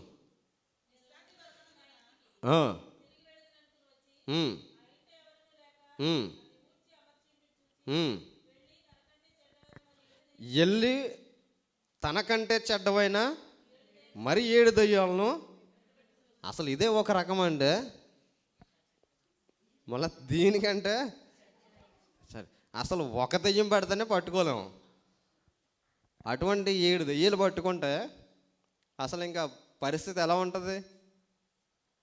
పరిస్థితి అంతా కూడా మారిపోతుంది. దానికి కారణం ఏంటి అంటే ఆ హృదయంలో ఏం లేదట, నీరు లేదు. అంటే దేర్ ఇస్ ఎ గ్యాప్. ఆ నీటిలో ఆ యొక్క హృదయంలో ఒక గ్యాప్ ఉండడం వల్ల దాంట్లో ఏం దొరిందంటే దేవుని వాక్యానికి బదులుగా ఏం దొరింది? వాక్యం బదులుగా ఏం దొరిందంటే ఈ యొక్క దెయ్యపాత్మలు దూరడాన్ని మనం చూస్తుంటాం. అందుకే చూడండి, ఏ హృదయంలో అయితే గ్యాప్ ఉంటుందో ఆ గ్యాప్లో ఏం చేస్తూ ఉంటుందంటే ఏదో ఒకటి వెళ్ళి కూర్చోడానికి ప్రయత్నం చేస్తుంది. అప్పుడు దేవుని యొక్క పనుల కంటే మనం దేని చేయడానికి ఇష్టపడతామంటాం అంటే ఏదైతే వచ్చి మన హృదయంలో కూర్చుంటుందో దాన్ని మనం చేయడానికి ఇష్టపడుతుంటాం. అంటే నీ యొక్క కంట్రోల్ అంతా కూడా ఏమవుతుందంటే దాని చేతిలోకి వెళ్ళిపోద్ది. అర్థమవుతుందా మీకు? కంట్రోల్ అంతా కూడా దేంట్లోకి వెళ్ళిపోద్ది? ఈ యొక్క అపవిత్రాత్మ చేతిలోనికి. ఇవాళ మీరు నోటీస్ చేయండి, సౌలు సమూయేలు చేత అభిషేకించబడ్డాడు. సమూయేలు అభిషేకం చేయగానే సౌలు మీదకి ఏమొచ్చింది తెలుసా? దేవుని యొక్క క్రొత్త ఆత్మ వచ్చింది. దేవుని యొక్క క్రొత్త ఆత్మ. సౌలుని చూసిన వారందరూ కూడా అనుకుంటున్నారట అతని యొక్క నూతనమైన ఆ యొక్క బిహేవియర్ చూసి అందరూ కూడా ఆశ్చర్యపోతున్నారు. అతను మాట్లాడే విధానం, అతడు ప్రవచించే విధానం. అప్పటి వరకు కూడా నార్మల్ పర్సన్గా మాట్లాడాడు, కానీ ఎప్పుడైతే దేవుని యొక్క అభిషేకం ఎందుకు వచ్చిందో మెచ్యూర్డ్గా మాట్లాడుతున్నాడు. ప్రవక్త వల్లే మాట్లాడుతుంటే అప్పుడే ఒక సామెత పుట్టింది, సౌలు కూడా ప్రవక్తల్లో ఉన్నాడా అనేవారు. ఇదేంటారా నార్మల్గా మాట్లాడే సౌలు ఒక ప్రవక్తలో మాట్లాడుతున్నాడు అనుకున్నాడు. ఎలా వచ్చిందంటే దేవుని యొక్క అభిషేకం ద్వారా, దేవుని యొక్క ఆత్మ ద్వారా సౌలు పొందుకున్నాడు. కానీ వెరీ షార్ట్ వెల్ దావీదు యొక్క అభివృద్ధిని చూసి, దావీదు యొక్క ఆశీర్వాదాన్ని చూసి సౌలు ఎప్పుడైతే మత్సరపడడం ప్రారంభించాడో ఇదే ఆత్మ వెళ్ళిపోయిందట. దేవుని యొక్క ఆత్మ సౌలు మీద నుంచి వెళ్ళిపోయింది. చూడండి, ఎదుటోళ్ళని చూసి అసూయపడడం, ఎదుటోళ్ళని చూసి మత్సరపడడం, ఎదుటోళ్ళని చూసి వారలేని స్థితి ఉంటే నీలో ఏముండదట? దేవుని ఆత్మ నీ మీద ఉండదట. ఈడేంటారా నా హృదయంగా నా వల్ల ఆలోచించకుండా వాళ్ళ వల్ల ఆలోచిస్తున్నాడని చెప్పి దేవుని యొక్క ఆత్మ ఏం చేస్తుందట? మీకు చెప్పకుండా ఏం చేస్తుంది? మీ మీద నుండి వెళ్ళిపోద్ది. సౌలు మీద నుంచి దేవుని యొక్క ఆత్మ ఎప్పుడైతే వెళ్ళిపోయిందో వెంటనే క్యాచ్ చేసుకుందో దురాత్మ సౌలుని విరపించడం మొదలుపెట్టింది. అందుకే చూడండి, లాస్ట్ స్టేజ్లో మనం చూస్తే దేవుని ప్రవక్త దగ్గరికి వెళ్ళవలసినటువంటి సమూయేలు ఎక్కడికి వెళ్ళాడంటే కర్ణ పిశాచ కలిగిన స్త్రీ దగ్గరికి వెళ్ళాడు. అక్కడికి వెళ్ళి అడుగుతాడు, చచ్చిపోయిన సమూయేలు నా కొరకు తీసుకొస్తావా, తీసుకురావా? ఎంతగా దిగజారిపోయాడంటే ఒక్కసారి ఎవరిని బట్టి అంటే సౌలు మీద ఉన్నటువంటి దురాత్మ సౌలుని అలాగా నడిపిస్తుంది. సౌలు మీద ఉన్నటువంటి దురాత్మ ఎక్కడి వరకు తీసుకెళ్తుందంటే సౌలును చేయకూడని కార్యాలు చేయడానికి తీసుకెళ్తుంది. ఒక రాజు చేయకున్నటువంటి కార్యాలు, ఒక దేవుని విశ్వాసం కలిగిన వాడు ఏ స్త్రీ దగ్గరికి వెళ్తాడో నా కొరకు సమూయేలుని, చనిపోయిన సమూయేలుని లేపమని ఆ స్త్రీ దగ్గరికి వెళ్తే ఆ స్త్రీ లేచి సౌలును చూసి అక్కడ సౌలని తెలియక ఆవిడిచ్చే సాక్ష్యం ఏంటి తెలుసా? నీకు సౌలు గురించి తెలుసా? ఏం చేశాడు తెలుసా? దేశంలో ఉన్న చిల్లంగితనం గల వారందరినీ కూడా చంపేశాడు. ఈ విషయం కానీ సౌలుకి తెలిసిందంటే సౌలు నన్ను కూడా చంపేస్తాడు, నా దగ్గరికి ఎందుకు వచ్చావని చెప్పేసి ఎవరి కోసం ఎవరికి చెప్తుందంటే సౌలు కోసం సౌలుకే చెప్తుంది. అంత నికార్సుగా బ్రతుకున్నాడు. ఎక్కడికి దిగజారిపడి తెలుసా? ఒకసారి క్యారెక్టర్ చూడండి. ఎక్కడో రాజు, ఎక్కడో ఉన్నటువంటి ఒక సామాన్యమైన స్త్రీ, చచ్చి బ్రతుకుతున్న స్త్రీ దగ్గరికి వెళ్ళి ఎంతగా దిగజారిపోయాడంటే కాళ్ళు పట్టుకుని గోజాడుతున్నటువంటి పరిస్థితి. అప్పుడు ముసుగు తీస్తే ఎందుకు నువ్వు ఎలా చేస్తావు, నువ్వు రాజు కదంటే నువ్వు నాకు ఏమీ చేయొద్దు కానీ నా కొరకు సమూయేలుని తీసుకురని చెప్పేసి అక్కడే తిని, అక్కడే పడుకుని, అక్కడే భోజనం చేసి ఎంత అపవిత్రమైన కార్యం చేయడానికి ఈ యొక్క దురాత్మ వేరిపించిందంటే అంతగా దిగజార్చేసింది. ఎందుకంటే there is a gap in his order అనమాట. అంటే దేవునికి చోటు ఇవ్వకుండా ఒక గ్యాప్ సౌలు ఇచ్చాడు. అందుకే గ్యాప్ అంతా కూడా ఎవరు యూజ్ చేసుకున్నారంటే ఈ యొక్క సాతానుడు యూజ్ చేసుకున్నాడు. తన లైఫ్ అదే కర్ణపిశాచి కలిగిన దాని దగ్గరికి కాకుండా దేవుని దగ్గరికి వచ్చి దేవుని కాళ్ళు పట్టుకుంటే సౌలు ఇంకొక 10 సంవత్సరాలు రాజుగా ఉండేవాడు. ఇశ్రాయేలులో మీరు సమూయేలు మొదటి గ్రంథం, రెండో గ్రంథం, రాజుల మొదటి గ్రంథం, రెండో గ్రంథం, దినవృత్తాంతాల మొదటి గ్రంథం, రెండో గ్రంథం, ఈ గ్రంథాలన్నీ కూడా చూడండి. ఈవెన్ లాస్ట్ స్టేజ్లో ఇశ్రాయేలుకి చివరి రాజులైన సిద్కియా, యెహోయాకీను యొక్క లైఫ్ స్టైల్ కూడా మనం చూస్తే దేవునికి విరోధంగా అత్యంతమైన క్రూర కార్యాలు చేసిన వారే, కానీ సౌలు అంతటి దుర్మార్గమైన మరణం ఎవరో పొందుకోలేదు. ఎందుకు తెలుసా? వారి యొక్క మెడకాయల మీద తలకాయలు లేకుండా తీసుకుని వెళ్ళిపోయారు. ప్రతి రాజు చాలా సౌమ్యంగా సమాధి చేయబడ్డాడు. మీరు చరిత్ర చదవండి బైబిల్లో, ప్రతి రాజు కూడా మనం చూస్తే రాజ మర్యాదలతో సమాధి చేయబడ్డారు. కానీ సౌలు యొక్క తలకాయ, సౌలుతో పాటు సౌలు చేసిన తప్పుదానికి యోనాతాను యొక్క తలకాయ కూడా తీసుకెళ్ళి ఎక్కడ ఏలాడగట్టారో తెలుసా? ఫిలిస్తీన్ల దేశంలో ఎక్కడో ఏలాడగట్టి ఆ శవాల్ని దెబ్బ కింద పాడేశారు. శవాలను కప్పెట్టడానికి కూడా దిక్కులేనటువంటి పరిస్థితి. ఎందుకు జరిగిందంటే సౌలు ఎవరికి ప్లేస్ అవ్వలేదు, దేవుని యొక్క ఆత్మకు సౌలు హృదయంలో ప్లేస్ అవ్వలేదు. నేను చాలాసార్లు చెప్తుంటాను, అంటే బీ కేర్ఫుల్ అన్నమాట. మనం చాలా జాగ్రత్తగా ఉండాలి ఒక క్రైస్తవుడిగా, ఒక క్రైస్తవ విశ్వాసిగా. అందుకే ఈ యొక్క రోమిలకు రాసిన పత్రికలో పౌలు భక్తుడు చెప్తున్నాడు, వారు తమ హృదయంలో, తమ మనస్సులో దేవునికి చోటు అనలేకపోయారు గనుక చేయరాని కార్యములు చేయుటకు దేవుడు భ్రష్ట మనస్సుకు వారిని చేయరాని కార్యములు చేయుటకు, అంటే ఇది చేయకూడదు అని తెలిసిన ఏమనిపిస్తుందట? ఏమవుతుంది చెయ్యి. అది ఎవరు చెప్తారు నీకు? నీలో ఉన్న పరిశుద్ధాత్మ చెప్పదు, నీలో ఉన్న దురాత్మ అంటది, ఏమైందిరా ఈసారికి చేస్తే ఏం కాదు చెయ్యి అంటది. నేను చెప్తాను కదా, ఫస్ట్ సిగరెట్ ఎక్కడికి వెళ్తుందట? ఈ 2 ఫింగర్స్కి వెళ్తుందట. First cigarette 2 ఫింగర్స్లోకి వెళ్తుందట. ఈ 2 ఫింగర్స్కి వెళ్ళినటువంటి ఈ యొక్క సిగరెట్ ఏం చేస్తుంది? హోల్ బాడీని కంట్రోల్ చేసుకుంటుంది. అది త్రాగకపోతే ఆలోచన రాదు, అది త్రాగకపోతే బ్రెయిన్ పని చేయదు, అది త్రాగకపోతే వాడి యొక్క శరీరం అంతా కూడా అదుపు తప్పిపోయినటువంటి పరిస్థితి. నాకున్నటువంటి సీనియర్ చైన్ స్మోకర్ అనమాట. వాడు నిమిషానికి ఒక సిగరెట్ తాగుతాడు, అయిపోయిన వెంటనే మరల ఇంకోటి తాగుతాడు. నాకు తెలిసి నేను వాడు కలుసున్న టైంలో ఒక 2-3 బాక్సులు ఖాళీ చేసేస్తాడు. రా బయటకు వచ్చి మాట్లాడదాం అంటాడు. నేను 2-3 సార్లు చూశాను. వాడు ఎలాగొన్నా వాడు వదిలిపోవాల, నేను ఎక్కువ పీలుస్తున్నాను అనిపించి నేను వెళ్ళడం మానేశాను. వాడికి మ్యాటర్ అర్థమైంది. ఒకసారి వచ్చి అంటున్నాడు, Rao one day you will start, I'll make you start very soon అంటున్నాడు. రే నువ్వు నాకు ఛాలెంజ్ చేసరికి రా బాబు ఎందుకు వచ్చింది అనుకున్నాను. నేను ఒక స్మైల్ ఇచ్చాను, కూల్గా ఉన్నాను. వాడు చూస్తుంటాను, కొంచెం ఏదైనా వర్క్ ప్రెషర్ వచ్చిందంటే వెంటనే వెళ్ళిపోయి సిగరెట్ తాగుతాడు, తర్వాత వస్తాడు. అంటే దాని అర్థం ఏంటి? ఆ ప్రెషర్ ఫేస్ చేయాలంటే టానిక్ ఏంటంటే ఈ సిగరెట్. సిగరెట్ లేకపోతే పనిచేయదు. ఈరోజు చాలామంది ఎందుకు డ్రగ్స్కి బానిసలు అయిపోతున్నారు? ఎందుకు డ్రగ్స్కి బానిసలు అయిపోతున్నారు? ఒకసారి తీసుకున్న తర్వాత మరలా దాన్ని విడిచిపెట్టలేకపోతున్నారు. మీ అందరికీ తెలుసు, నా ప్రీవియస్ కంపెనీ ఎంత పెద్ద కంపెనీ మీకు తెలుసు. Registered company world trade centre అనమాట. వరల్డ్ ట్రేడ్ సెంటర్ దుబాయ్లో రిజిస్టర్డ్ కంపెనీ. కరెక్ట్గా బాస్ విధుల నుంచి వాళ్ళ అబ్బాయికి చాయిస్ ఇద్దాం, యూఎస్ఏలో తీసుకొస్తాను కాగిత అన్నీ కూడా టేక్ ఓవర్ చేద్దాం శరణ్గా అని చెప్పింది మా మేడము. చాలా మంచిది అని చెప్పేసి నేను అన్నాను. అంటే మీ ఇద్దరం చాలా ఫ్రెండ్స్లో ఉంటాం మేడం నేను. ఆ టైంలోనే ఇలా అనుకున్న ఒక వారంలో ఆవిడకి ఫోన్ వచ్చింది యూఎస్ నుంచి, ఇమీడియట్గా మీరు రావాలని.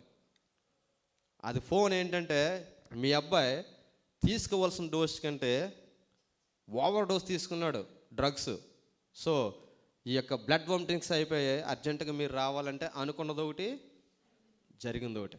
ఆ తర్వాత వెళ్ళి తీసుకొచ్చిన తర్వాత ఇంకా దానికి అడిక్ట్ అయిపోయిన తర్వాత అక్కడ డాక్టర్స్ చెప్పింది ఏంటి తెలుసా?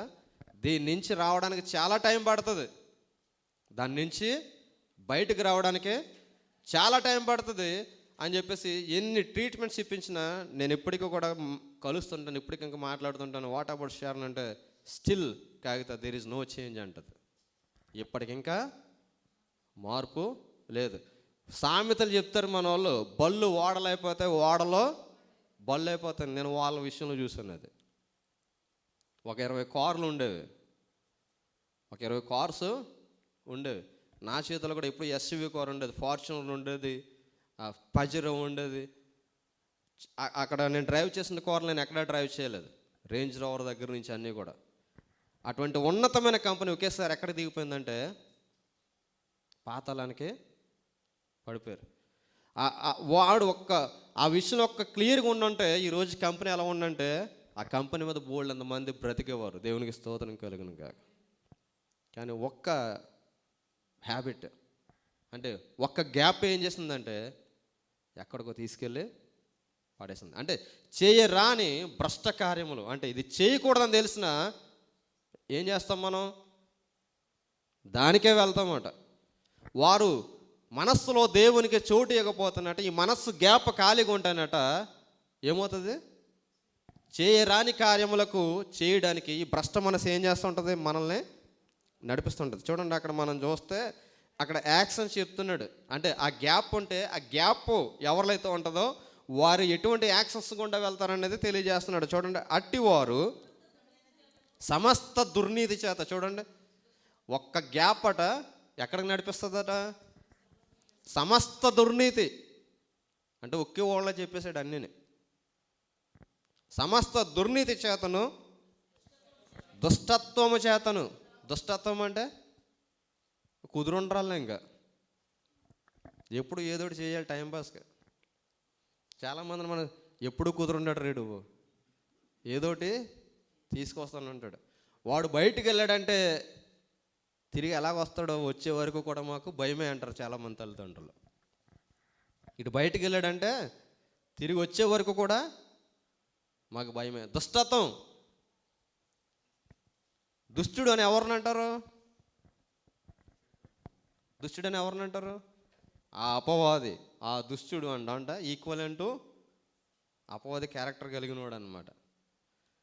ఈ దుష్టత్వము అంటే ఏది చేయకూడదో అది చేయడం. చూడండి, ఇంకా మనం చూస్తే లోభము చేత. లోభం అంటే ఏంటి, లోభం అంటే ఏంటండి, ఎవరో తెలీదా? లోభం అంటే ఎవరో తెలీదా? లోభము అంటే పిసినారదనం అన్నమాట. లోభి అట తన ఇంటి వారందరిని బాధ పెడతాడట. లోభత్వం ఉన్నవాడు తన ఇంటి వారందరిని బాధ పెడతాడు. ఎందుకు? ఎప్పుడుకో ఏదో సాధించేద్దామని చెప్పేసి ఏం చేస్తుంటాడు, దాసేయడమే. కానీ కరోనా టైంలో ఒక కోట్లు దాచుకున్నారు. ఎవడనేమైనా పట్టుకెళ్ళాడంటే ఎవడేమీ పట్టుకెళ్ళలేదు. అలా అని చెప్పి ఉన్నదంతా ఒకేసారి ఒక గంటలోనే తీయమని కాదు, అది కూడా బైబిల్ చెప్పదు. అలా అని చెప్పి బెగబట్టొద్దని చెప్తుంది దేవుని యొక్క వాక్యం. చాలామంది దేవుడికి ఇచ్చే దగ్గర బెగబడుతుంటారు, పెట్టే దగ్గర బెగబడుతుంటారు, ఏదైనా చేసే దగ్గర ఎదుటోడి కష్టాలు ఉంటాడని మనకు తెలుసు, ఎదుటోడికి ఇది అవసరం అవుతుందని తెలుసు. వాళ్ళు వచ్చి మన దగ్గరకు వచ్చి నేను అవసరతలో ఉన్నానని చెప్పకముందే మన అవసరతలను వాళ్ళకి చెప్తాం. ఎందుకు? మన మ్యాటర్ వాళ్ళకి అర్థం కావాలని. మన దగ్గర ₹10 అన్నా మన దగ్గరకు వచ్చారంటే ముందే మనం చెప్తా, అయ్యో నిన్న చెప్తే ఎంత బాగుంది, నిన్న చెప్తే ఈరోజు చెప్పు అనవసరంగా. ఈ లోభత్వం అంటే ఎవరికి కూడా సహాయం చేసే మనస్సు లేకపోతే క్రీస్తు వంటి మనస్సు మనం కలిగి ఉండాలంటే మనకేం కావాలి? ఎదుటి వారికి సహాయం చేసే మనస్సు ఎవరు కలిగి ఉంటారంటే క్రీస్తు మనస్సు కలిగిన వారు. తెలుసా? ఎదుటివాడికి సహాయం చేయాలని కానీ, ఎదుటివాడికి పెట్టాలని కానీ, నా వల్ల ఎదుటివాడు హ్యాపీగా ఉండాలని కానీ ఎవరు కలిగి ఉంటారు? క్రీస్తు మనస్సు కలిగిన వారు. ఈ క్రీస్తు మనస్సు కలిగిన వారు ఎదుటివారికి సహాయం చేసే స్థితిని కలిగి ఉంటారు. ఈ లోభత్వం కలిగిన వారు తినరు, పక్కనే తిన్నవారు. వాళ్ళు తినరు, పక్కనే తిన్నవారు. చూడండి, ఇంకా మనం చూస్తే ఈర్ష్య. పక్కోడు అభివృద్ధి చెందుతున్నాడంటే వీడికి ఎందుకు అసలు బాధ? పక్కోడు డెవలప్ అవుతే మనకి ఎందుకంటే బాధ? పక్కోడు గ్రోత్ అవుతున్నాడు, నీకెందుకు ఏడుపు? మనకు తెలియని లాజిక్ ఏంటంటే, ఎదుటివాడు అభివృద్ధి చెందుతున్నప్పుడు మనం వాడితో పాటు సంతోషించాలట. సౌలు ఎలాగ తనకు నాశనాన్ని కొని తెచ్చుకున్నాడు అనుకుంటున్నారు? సౌలు ఎందుకు కొని తెచ్చుకున్నాడు నాశనాన్ని? దావీదు యొక్క ఆశీర్వాదం చూసి, దావీదు యొక్క గ్రోత్ చూసి ఇక్కడ ఏడడం మొదలెట్టాడు. ఎవరు? సౌలు. దావీదుని ఆశీర్వదిస్తున్నవాడు ఎవరు? దేవుడు ఆశీర్వదిస్తున్నాడు. మనకు తెలుసు వాక్యం మనం చూసినట్లయితే, సైన్యములకు అధిపతికి యెహోవా దావీదుకు తోడేండని కనుక అతడి క్రమక్రమంగా అభివృద్ధి చెందుతూ వచ్చాను. దేవుడు తోడుగా ఉంటానట దావీదు ఆశీర్వదించబడుతూ వస్తుంటే, ఈ దావీదుని చూసి ఏడడం మొదలుపెట్టాడు సౌలు. ఎప్పుడైనా సరే మీరు గుర్తుపెట్టుకుని, పక్కన చూసి ఏడడం మొదలెట్టారనుకో, నువ్వు ఇంకా తగ్గిపోతావు. మీరు నోటీస్ చేయండి, పక్కన చూసి ఏడడం మనం మొదలు పెట్టామంటే మన దరిద్రం అప్పుడే స్టార్ట్ అవుతుంది. అప్పటి వరకు కొంచెం ఉన్న దరిద్రం ఇంకా అభివృద్ధి చెందిపోతుంటుంది. వాడితో సంతోషించండి, వాడితో ఆనందించండి. మన లైఫ్ కూడా ఎలా ఉంటుంది? హ్యాపీగా ఉంటుంది. చాలామంది హ్యాపీగా ఉన్నట్టు నటిస్తారు, కానీ లోపల మాత్రం అవునా కదండి?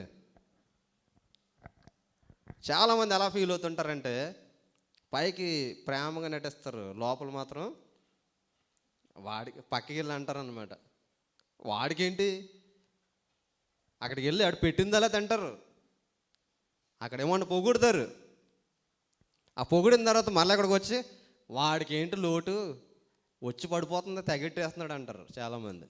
పెట్టకపోతే పెట్టలేదని ఏడుస్తారు, పెడితే పెట్టారని ఏడుస్తారు. ఈర్ష్య, ఎదుటి వాడిని చూసి ఓర్వలేనితనం.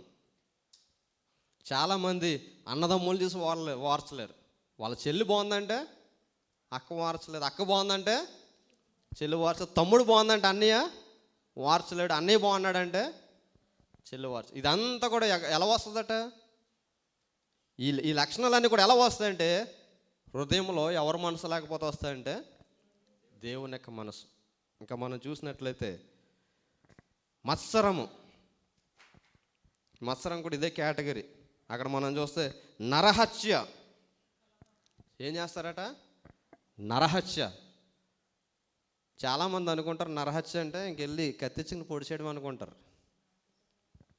కత్తిపోటు వంటి మాటలు పలికి ఓరి కలర్ అంటది దేవుని యొక్క వాక్యం. ఎటువంటి మాటలట? కత్తిపోటు వంటి మాటలు. ఒక మాట అంటే చాలు, వాళ్ళు ఇంక యువత నుంచి అవతలకి వెళ్ళిపోతుంటాయి. వాళ్ళు అంత స్ట్రాంగ్ ఉంటాయి కొన్ని వర్డ్స్. అని చాలామంది అంటారు కదా, నేను చచ్చిపోయే వరకు నేను ఈ మాట చూసావా, నువ్వు అన్న మాట గుండెల్లో పొడుచుకునేలా మాట్లాడావు, నేను చచ్చే వరకు దీన్ని నేను మర్చిపోను. నిజంగా చాలామంది మర్చిపోరు. కొంతమందిని మనం చూస్తే పలానా టైంలో నువ్వు ఈ మాట అన్నావు కదా, నేను మర్చిపోయాను అనుకున్నావా, నేను అసలు మర్చిపోలేదు.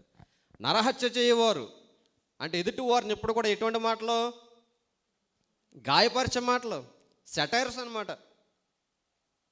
ఎదుటి వారిని దుఃఖపెట్టే మాటలు, ఎదుటి వారిని గాయపరిచే మాటలు, ఎదుటి వారిని వారి యొక్క వారిని కించపరిచే మాటలు, వారిని మానసికంగా చంపేసే మాటలు. అంటే అంతమంది అత్తగారులు లేరు ఎలాగా? మానసికంగా కోడలను చంపేసేవారు, మానసికంగా అత్తగారులేమో కోడలు చంపేసేవారు లేరా? క్రైస్తవ సమాజంలో లేరా? మీకు తెలియదేమో, నేను చాలామంది ఫ్యామిలీస్ని చూస్తాను. ఏంటి తమ్ముడు నవ్వుతున్నాయండి? చాలామంది ఉన్నారు ఇటువంటి వారు.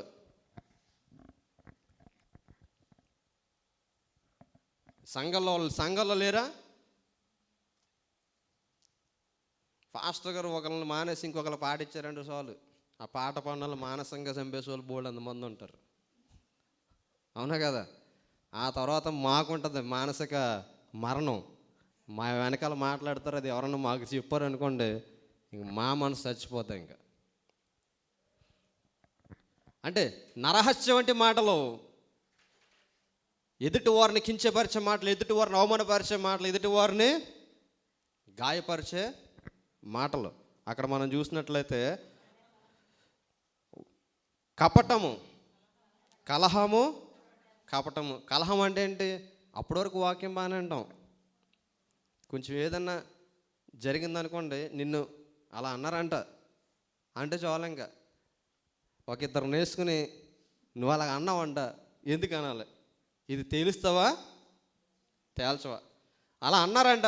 ఓకే, క్రీస్తు క్షమించాడు కదా, క్షమించేద్దాం అనుకుంటే అది ఎవరి మనస్సు? క్రీస్తు మనస్సు. అంటే దాని అర్థం ఏంటంటే నువ్వు ఫుల్ఫిల్గా నీలో ఎవరి మనస్సు ఉందంటే క్రీస్తు మనస్సు ఉంది. అలా కాదు, నన్ను అలా అందంట, నువ్వు వస్తావా రావా అని ఏం చేసి ఒక ఇద్దరిని తీసుకుని వెళ్ళి, లేదంటే మనం ఫోన్ చేసి నువ్వు పలానా టైంలో అలా అన్నావంట, ఎందుకు అన్నావు అని చెప్పేసి మనం గొడవ పెట్టుకున్నాం అనుకోండి, అది ఒక గ్యాప్ అన్నమాట. అది దేవుని యొక్క వాక్యము మనలో లేనట్టే. కలహము, కపటము, ఇది మోస్ట్ డేంజరస్ థింగ్ అనమాట. కపటం అన్నదే మోస్ట్ డేంజరస్ థింగ్. మన బైబిల్ గ్రంథంలో ఎక్కువ సేవకులైన వారు, ఎక్కువగా భక్తులైన వారు దేని ద్వారా శ్రమ అనుభవించారంటే ఈ కపటం వలన. పౌలు భక్తుడు అంటాడు 2 కొరింథీలో తను పడ్డ బాధలన్నీ కూడా వర్ణిస్తాడు. ప్రయాణముల వలన ఆపదల్లోనూ, ఉపద్రవం వలన ఆపదల్లోనూ, శ్రమల్లోనూ, కష్టాల్లోనూ ఇవన్నీ కూడా చెప్తూ అంటాడు. కపట సహోదరుల వలన ఆపదల్లోనూ అంటాడు నేను పడ్డ ఈ శ్రమలన్నీ కూడా నాకు చాలా ఈజీ అనిపించాయి, కానీ ఈ కపట సహోదరుల వల్ల అనుభవించిన బాధలన్నా చూసారా, అవి నాకు చాలా బాధ కలిగించాయి. కపట సహోదరులు అంటే అర్థం ఏంటి తెలుసా? వారితో ఉన్నట్టు ఉంటాం అని వాళ్ళ కోసం వాళ్ళకి తెలియకుండా వెనకాలన్నీ కూడా గోతులు తవ్వుతాం. దేవునికి స్తోత్రం. ఏం చేస్తారు చాలామందికి ఉన్న చెడ్డ లక్షణం ఇది. వాళ్ళతోటే ఉంటూ, వాళ్ళతోటే పనిచేస్తూ, వాళ్ళతోటే మాట్లాడుతూ, వాళ్ళకి తెలియకుండా పక్కోడి దగ్గర ఏం చెప్తాం? అన్నీ చెడ్డ మాటలే. నేను అదే చెప్తుంటాను, ఏదైనా ఉంటే స్ట్రైట్ టు స్ట్రైట్ అనమాట, ఫేస్ టు ఫేస్. ఏదైనా మనకి ఏదైనా ఉందనుకోండి, ఏం చేయాలి? ఎదురుగా మాట్లాడేసుకోవాలి, ఎదురుగా అడగాలి, ఇదిగో నా వాళ్ళు తప్పు, ఇదిగో నువ్వు ఎలా అన్నావట, అవునా కాదా అంటే అయిపోయాయి. ఆయన ఎవడైతే అన్నాడో వాడిని అడగకుండా, వాడికి తెలియకుండా 10 మంది దగ్గర చెప్తే అది ఏమవుతుంది? అది పోనీ చెప్తే చెప్పు, ఇక్కడ అన్నది ఒకటిని, అక్కడ చెప్పేది ఒకటిని. ఇది కపటం అంటారు. ఇక్కడ జరిగేది ఒకటి, అక్కడ 10 మందికి చెప్పేది ఒకటి. నిజంగా చెప్పండి, మీరు వాట్సాప్ని ఎలా యూజ్ చేసుకుంటున్నారు చెప్పండి మీరు. అంటే ఒక్కొక్కరు వాట్సాప్ కంప్యూటర్ కనెక్ట్ చేసి, మీకు తెలియదు ఈ ఆడవాళ్ళకి మీరు ఏదనుకుంటున్నారు, వాట్సాప్ అంటే మేము పంపించేసి ఆవిడకి తెలియకుండా డిలీట్ చేసేస్తున్నాం అనుకుంటారు మీరు. ఒకసారి వాట్సాప్లో మనం మెసేజ్ కనెక్ట్ చేసిన తర్వాత దాన్ని మళ్ళీ డీకోడ్ చేయాలంటే మనం చేసిన ట్రాన్సాక్షన్స్ అన్నీ వచ్చేస్తాయి.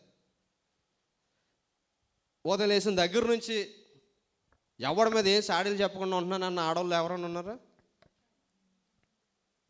మీరు కదండి బాబు, నేను అదే అంటున్నాను. అస్తమాటలు మీరు న్యాయం చూస్తున్నారంటే మీరు చాలా మంచి వాళ్ళు. బయట ఆడవాళ్ళ కోసం మాట్లాడుతున్నాను నేను. మెసేజ్ పెట్టేయడం, డిలీట్ చేసి నాకు ఏమి ఎరగనట్టు ఉండడం. ఆ పక్కన ఉంటారు వాళ్ళకి తెలియకుండా వాళ్ళకి మెసేజ్ పెట్టేస్తాం, డిలీట్ చేసేస్తాం. ఎన్ని రాజకీయాలు చేస్తున్నారు ఈ మెసేజ్ వల్ల, ఈ యొక్క వాట్సాప్ వల్ల. ఈ వాట్సాప్ వల్ల ఉన్నటువంటి యూజెస్,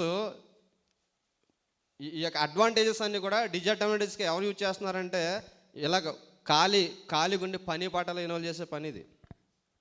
ఇక్కడ మాటలు అక్కడ మాటలు ఇక్కడ చెప్పేసి కొంపలు కోళ్ళ దూసే మాటలన్నీ కూడా కోళ్ళ దూయడానికి వాట్సాప్ మనం యూజ్ చేస్తున్నాం. ఈ వాట్సాప్ అన్నది ఒక ప్లాట్ఫామ్, వాళ్ళకి పర్పస్తో తయారు చేస్తుంది. కానీ ఆ పర్పస్ అంతా కూడా ఈరోజు ఏం చేశారు? మార్చేశారు. నేను ఎయిర్పోర్ట్ ఫ్రీ జోన్లో నాకు జాబ్ వచ్చినప్పుడు నేనే సర్ప్రైజ్ అయ్యాను. మొత్తం హోల్ బిజినెస్ అంతా వాట్సాప్ మీద. అది టెలికాం కంపెనీ తమ్ముడు. ఆ వాట్సాప్ వాళ్ళు ముందే చెప్పారు నాకు, నీకు ఈ జాబ్ నువ్వు చేయాలంటే, ఈ ప్రొఫైల్ నువ్వు చేయాలంటే నీకు వాట్సాప్ మీద ఫుల్ గ్రిప్ ఉండాలని. ఇంతలా చెప్తున్నాడు ఏంట్రా బాబు అనుకున్నాను. అక్కడికి వెళ్ళి చూసిన తర్వాత హోల్ బిజినెస్ అంతా కూడా వాట్సాప్. అప్పుడు నాకు అనిపించింది, ఇంత ప్రపంచంలో ఎంత బిజినెస్ అవుతుందో దీని మీద అని.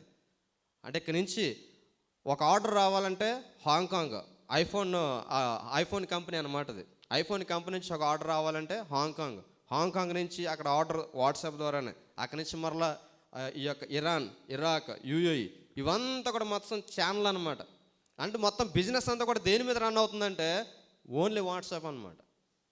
ఈ వాట్సాప్ మీద రన్ అవుతుంటే ఇంత ప్రాముఖ్యంగా దీన్ని యూజ్ చేసుకుంటే, చాలామంది దేనికోసం యూజ్ చేసుకుంటున్నారంటే టైంపాస్ బ్యాచ్ అంతా. ఇక్కడ మాటలు అక్కడ మాటలు ఇక్కడ మనం చూస్తుంటే ఏమంటుంది అక్కడ? కపటము, వైరం అని వాటితో నిండివారే. కపటం, వైరం. ఒక్కొక్కరిని చూస్తే అసలు ఎవరి జోలికి వెళ్ళినా వాళ్ళ జోలికి వెళ్ళకరా బాబు. అంటారు ఒక్కొక్కరిని. ఎందుకు? వైరం అంటే అర్థం ఏంటి? ఎప్పుడు గొడవ పెట్టుకుందామని చూసే బ్యాచ్ అనమాట.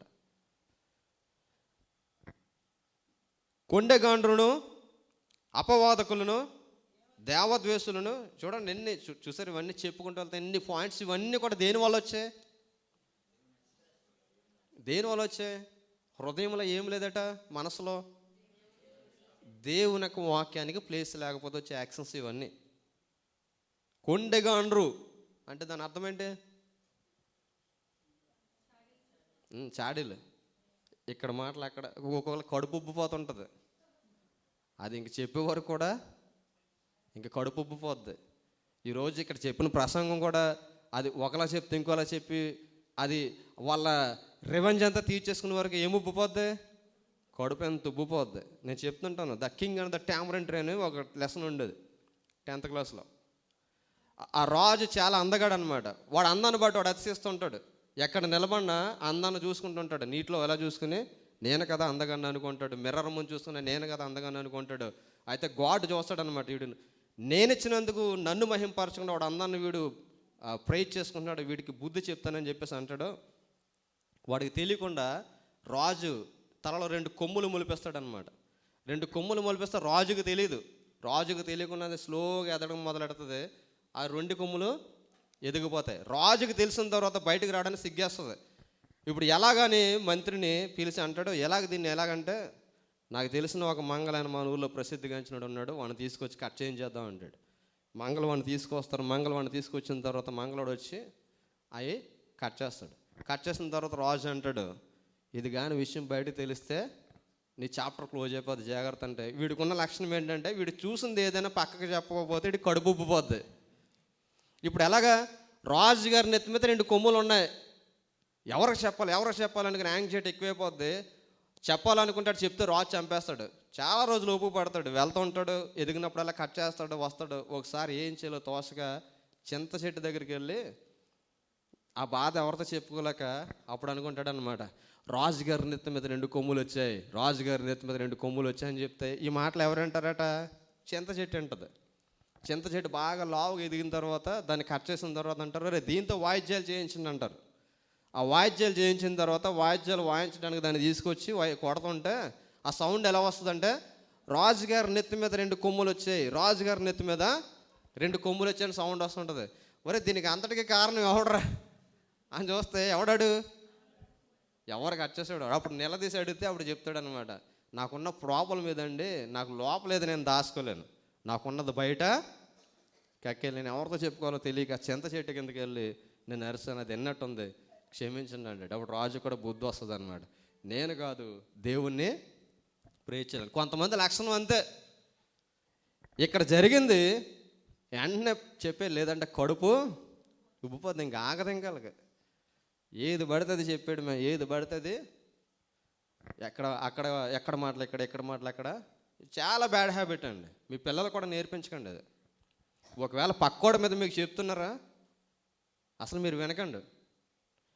నేనున్నప్పుడు కాదు, నేను లేకుండా మా అమ్మ దగ్గరికి కానీ సౌజన్యని కానీ నా కిడ్స్ని కానీ మీరు అడగండి, మీ డాడీ ఏదన్నా చెప్పింది వింటారని. మా అమ్మ నాకు పక్కోళ్ళు కూడా చెప్పడానికి భయపడుతుంది. మా అమ్మ నాకు పక్కోళ్ళు కూడా చెప్పడానికి భయపడుతుంది. వీడితో చెప్పినా వీడు వేస్ట్ కాడు అనుకుంటుంది మా అమ్మ. మా అమ్మ చాలాసార్లు ఎక్స్పెక్ట్ చేస్తూ ఉంటుంది, అలా చెప్తే అవునమ్మా అలా జరిగిందా అంటే నేను ఎక్స్పెక్ట్ చేద్దా. అస్సలు నేను విన్నాను. అందుకే మా వాళ్ళు నన్ను చూడండి చాలా లిమిట్గా ఉంటారు నాతోటి. మా అక్క, మా చెల్లి, మా అమ్మ వీళ్ళంతా కూడా చాలా లిమిట్గా ఉంటారు. వీళ్ళలాగా వాళ్ళలాగా అని చెప్పారనుకోండి, మీరు నోరు మూసుకొని ఉండండి, నాతో చెప్పకుండా అంటాను 2 ఇంట్లో వేస్ట్ మాటలు మాట్లాడకుండా అంటాను. పిల్లలకి చెప్పొద్దంటాను. అందుకే మా పిల్లలు నేను మరల సర్టిఫై చేస్తున్న వాళ్ళని ఎప్పటి వరకు మా అమ్మమ్మ ఎలాగా మా నాన్నమ్మ ఎలాగని ఎప్పుడు చెప్పరు. నేను చెప్పొద్దని కూడా చెప్తాను. నేను పిల్లలు కూడా చెప్తాను, నానమ్మ అంతే, you have to respect them. నానమ్మలాగే చూడాలి. వాళ్ళు అలాగ ఉంటారు, వాళ్ళ ఏజ్ పీరియడ్ అంతే, వాళ్ళు అలాగ ఉంటారు, నువ్వు అడ్జస్ట్ అవ్వాలంతే అని చెప్తాను. చాలామంది ఈరోజు పిల్లలు ఏదైనా చెప్తున్నారనుకో, ఇంటి దగ్గర నుంచి పిల్లలు ఏమైనా చెప్పినట్టునే ఎలా రెస్పాండ్ అవుతారు? అమ్మ మా అమ్మ ఎలాగందమ్మా అన్నట్టునే ఎలా అన్నావంట అని చెప్పేసి వెంటనే ఏం చేస్తారు, వెంటనే ఫోన్ చేసి అక్కడ స్టార్ట్ అవుతుంది. నేనేం చెప్పినా మా అమ్మ ఉంటుంది. ఒక స్టేజ్ వచ్చినప్పటికి ఎలా ఉంటుందంటే మిమ్మల్ని వారు ఫేవర్ చేయడానికి ఉన్నవి లేనివి కూడా చెప్తారు, ఉన్నవే లేనివి కూడా చెప్తారు. ఉన్నవి లేనివి కూడా చెప్తున్నప్పుడు మీకు ఎలా అనిపిస్తుంది అంటే మీకు చాలా స్వీట్గా ఉంటుంది. వాళ్ళు ఏంటంటే మిమ్మల్ని యూజ్ చేసుకుంటున్నారు అంతే. మా అమ్మని నాకు తగ్గ ట్రాక్లోకి తీసుకురావాలని ఆ ఫస్ట్ టైమే నోర్మై అని ఒక మాట చెప్పాలనుకోండి, రెండోసారి మీ దగ్గరికి రారు. వీటి వల్ల కలహం వల్ల ఏమవుతుంది, కొండేలు చెప్పడం వల్ల కుటుంబాలు కూలిపోతున్నాయి, కుటుంబాలు నాశనము అయిపోతాయి. అక్కడ మనం చూసినట్లయితే చూడండి, అపవాదకులు అంటే లేనిపోని అని కూడా మోపేవారు. అపవాదకులు అంటే ఏంటి, లేనిపోని నిందలన్నీ కూడా మోపేవారు. ఎవరన్నా బాగా పాట పాడుతున్న వారికి పాట ఛాన్స్ ఇచ్చామనుకోండి, ఆవిడంటే బాగా ఇష్టమండి అందుకే ఆవిడకి, నువ్వు బాగా పాట పాడు, నువ్వు పాడతానంటే ఎందుకు ఎవరు, నేను వాక్యం చదువుతాను, ఇక్కడ మేము వాక్యం చెప్తామంటే మీరు చెప్పండి, మేము కూర్చుంటాం. మీకు తెలుసు అదంతా కూడా. స్త్రీల సహవాసం శుక్రవారం రండి వాక్యం చెప్పండి అంటే ఎంతమంది వస్తున్నారు, వీటికి రారు. పనికి మాలని వెనకాల సొల్లు కబుర్లు చెప్తూ ఎక్కడ మాటలు అక్కడ మాటలు ఎక్కడ చెప్పమంటే కొంపలు కూల్చేసే మాటలు. శుక్రవారం ప్రార్థన జరుగుతుందండి అంటే రారు, బుధవారం ప్రార్థన జరుగుతుందండి అంటే రారు, హోల్ నైట్ ప్రేయర్ జరుగుతుందంటే రారు, ఉపవాస కూడి కంటే రారు, సొల్లు చెప్పమంటే ఎక్కడ మాటలు అక్కడ మాటలు ఇక్కడ. నాకు తెలియగడుతాను, ప్రార్థనకు రానోళ్ళు, ఒక కమిట్మెంట్ లేని వాళ్ళు ఏదో ఒక మాట చెప్తే దాన్ని పట్టుకుని తానా తందాననే బ్యాచ్కి సిగ్గు ఉంటుందని నాకు తెలియగడుతాను. ఒక కమిట్మెంట్తో సంఘాన్ని నడిపిస్తూ, కమిట్మెంట్తో దేవుని యొక్క వాక్యాన్ని ప్రకటిస్తూ అందరూ మారు మనసు పొందాలని విశ్వాసంతో నడుస్తుంటే బుద్ధి జ్ఞానం లేకుండా, ఒక క్రమం లేకుండా చెప్పేవారు మాటలు వినడానికి జ్ఞానం ఉండొద్దా మనకి? అంటే ఈరోజు సంఘాల్లో జ్ఞానం ఉండొద్దా? చాలామంది ఎలా ఉంటున్నారంటే అపవాదకులు, అంటే వాళ్ళ పని ఏంటి, ఇంకా ఎవరో ఒకరి మీద ఏదో ఒక నింద వేసేయడమే. అపవాది అంటే ఇంకా వాడి కేటగిరీ అన్నమాట. ఇంకా మనం చూస్తే ఇవన్నీ క్యారెక్టర్స్ మనం చూస్తే దేవద్వేషులు, హింసకులు, అహంకారులు, బెంకములాడువారు, చెడ్డవాటిని కల్పించేవారు. ఏం చేస్తారట, చెడ్డవాటినట కల్పిస్తారట. కల్పనా కథలు అక్కడ జరగదట, కానీ ఏం చేస్తారు, కల్పిస్తారు. అంతేకాకుండా తల్లిదండ్రులకు అవిధేయులు, అవివేకులు, మాట తప్పువారు, అనురాగరహితులు, నిర్దయులు. ఎన్ని క్యారెక్టర్స్ ఉన్నాయి, ఒక్కొక్క క్యారెక్టర్ని ఎక్స్ప్లెయిన్ చేయాలంటే ఒక్కొక్క వారం చెప్పవచ్చు. ఇవన్నీ కూడా బైబిల్ గ్రంథంలో నుంచి. ఇవన్నీ కూడా దేని యొక్క పర్యవసానము అంటే, దేని పర్యవసానం, ఈ యొక్క హార్ట్ ఉంది చూసారా, హార్ట్లో ఉన్నటువంటి చిన్న గ్యాప్, ఈ గ్యాప్కి దేవుని యొక్క వాక్యానికి ప్లేస్ ఇవ్వకుండా దేనికి ప్లేస్ ఇస్తున్నట్టు ఇవన్నీ కూడా యాక్షన్స్ భ్రష్టత్వానికి అప్పగిస్తున్నట. ఈ భ్రష్టత్వానికి అప్పగించబడిన వారు, ఇందులో ఏ క్యారెక్టర్ నీలో ఉందో నాలో ఉందో నాకు తెలియదు. ఒకవేళ ఇందులో ఉన్న ఏ క్యారెక్టర్ నీలో ఉన్నా యు ఆర్ లైక్ భ్రష్ట, ఐఎమ్ లైక్ భ్రష్ట అనమాట. ఇంక అందులో తేడా ఏం లేదు. ఇందులో ఏ క్యారెక్టర్ నీలో ఉన్నా నాలో ఉన్నా, నేను వాక్యం యాజ్ ఇట్ ఈజ్గా చెప్తున్నాను, నువ్వైనా ఒకటే, నేనైనా ఒకటే, ఎవడో ఒకటే. వాక్యం ముందు నేనేం పైనుంచి దిగి రాలేదు, లేదంటే మీరేం ఆర్డినరీ కాదు, నేనేమో ఎక్స్ట్రా ఆర్డినరీ సూపర్ పవర్ కాదు. వాక్యం చెప్పేవాడు ఎవడైనా, వినేవారు ఎవరైనా అంతా ఈక్వలెంటే వాక్యానికి. ఇటువంటి క్యారెక్టర్ ఎవడైతే కలిగి ఉంటాడో వాడు దేనికి సంబంధించినడట. ఈ రోజు నుంచి అన్నీ మానేద్దాం, ఈ రోజు నుంచి అన్నీ మానేద్దాం. ఎలా ఉండాలట, అందుకే వాక్యం చెప్తుంది, నూతనముగా జన్మించిన శిశువును పోలిన వారే ఉన్నారు. నూతనంగా పుట్టిన శిశువు ఎలా ఉంటాడట, వాడికి ప్రపంచం అంటే ఏంటో తెలీదు. వాడిని చూసిన వెంటనే మనకి ముద్దొచ్చే రీతిగా ఉండాలి. మా రూమ్ పక్కన ఒకడు ఉంటాడు, చిన్నపిల్లడు ఉంటాడు అనమాట, పాకిస్తాన్ అబ్బాయి.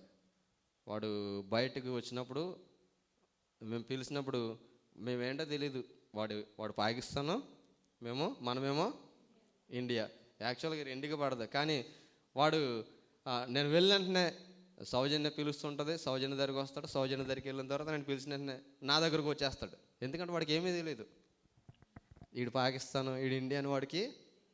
తెలియదు. వీడి దగ్గరికి వెళ్ళాలి, వీడి దగ్గరికి వెళ్ళకూడదని తెలియదు. ఎందుకంటే వాడి యొక్క స్వభావము అటువంటిది. దేవుడు అందుకంటాడు, మీరు నూతనముగా జన్మించి మీరు మారి శిశువులు వంటి వారు అయితేనే కానీ పరలోక రాజ్యంలో ప్రవేశింపరు అంటాడు. అంటే మీరు చిన్న పిల్లల వంటి మనస్తత్వము కలిగిన వారుగా ఉండాలంటాడు. అందుకే పౌలు భక్తుడు అంటాడు, వారు తమ హృదయంలో దేవుని యొక్క వాక్యమునకు చోటు ఇవ్వలేకపోయారు కనుక దేవుడు భ్రష్ట మనస్సుకు వారిని అప్పగించరు. చూడండి, అక్కడ మనం చూస్తాం 1వ అధ్యాయం 26వ వచనం ఒకసారి చూద్దాం, చెప్పి నేను ముగిస్తాను.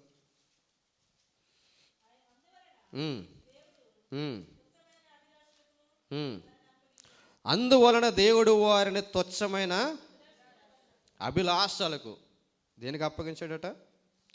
తుచ్చమైన అభిలాషకు వారిని అప్పగించాడు. మనకందరూ కూడా తెలిసినటువంటి ఒక సూపర్ కింగ్ బైబిల్ గ్రంథంలో సొలొమోను గురించి మనకంతా కూడా తెలుసు.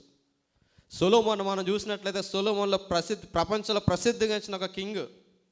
అతనికి పేరు వినడానికి, అతనికి జ్ఞానం చూడడానికి ప్రపంచం నలుమూలల నుంచి రాజులు అనేక ప్రాంతాల నుంచి ప్రయాణం చేసి వచ్చి అతని జ్ఞానాన్ని వినేవారు. ఎంత జ్ఞానం అంటే పరమ జ్ఞాని.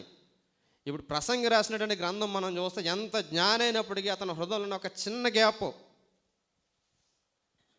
ఆ చిన్న గ్యాప్ ఏంటంటే దేవుడి కంటే ఇంకా ఏదో ఉంది సాటిస్ఫాక్షన్ ఇచ్చేది. దేవుని కంటే సాటిస్ఫాక్షన్ ఇచ్చేది ఇంకా ఏదో ఉంది, దాన్ని నేను రీసెర్చ్ చేయాలని పుట్టినటువంటి ఒక ఆలోచన అతనికి హృదయంలో. అందుకే మీరు చూసినట్లయితే నేను చెప్తూ ఉంటాను, ఈ యొక్క ఏంటవి పద్య భాగం కింద ఉంటుంది ఈ యొక్క బుక్స్ అని 5 బుక్స్లో. అందులో ఒక బుక్ అయినటువంటి ఈ యొక్క ప్రసంగిని మనం చూస్తే, ఈ ప్రసంగిని మీరు చదివినప్పటికీ కనిపిస్తుంటుంది. ఆ ప్రసంగిలో మనం ఏం చూస్తామంటే దేవుళ్ళ లేనిది బయట ఏదో ఉంది, నేను రీసెర్చ్ చేయాలి అని చెప్పి ఆ రీసెర్చ్ చేసి చేసి చేసి అంటాడు. ఫైనల్గా అంటాడు, దేవుడు తప్ప దేంట్లో కూడా సాటిస్ఫాక్షను లేదు. అందుకే దేనివల్ల సంథింగ్ ఏదో నాకు ఏదో దొరుకుతుందని వెళ్తాడు. అందుకే అంటాడు, స్టేట్మెంట్ ఇస్తాడు, నా కన్ను ఆశించిన దానిలో ఏది నేను చేయకుండా దాన్ని నేను అభ్యంతరపరచలేదు అంటాడు. కన్ను చూసిన దాంట్లోనట ఏది కూడా అభ్యంతరపరచకూడదని ప్రతీది కూడా అనుభవించాడట. ప్రతీది కూడా అనుభవించి దానివల్ల ఏదో జరుగుతుంది, దీనివల్ల ఏదో జరుగుతుంది అనుకున్నాను. కానీ ఫైనల్గా అంతా కూడా శూన్యం, అంతా కూడా వ్యర్థం. అందుకే ఫైనల్గా అంటాడు, ఏమంటాడు తెలుసా? దేవుని యందు భయభక్తులు కలిగి 3 పూట్ల ఆహారం తిని ఏ కష్టం ఏ సుఖం తెలియకుండా రిలాక్స్గా ఉన్నంత సుఖమైన లైఫ్ ఏది కూడా లేదు. మిగిలిందంతా కూడా వ్యర్థమైన ప్రయాసం అంటాడు.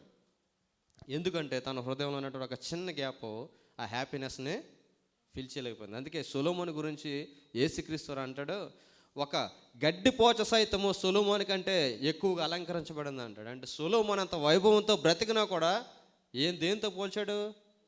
గడ్డిపోచ కంటే తక్కువగా పోల్చాడు.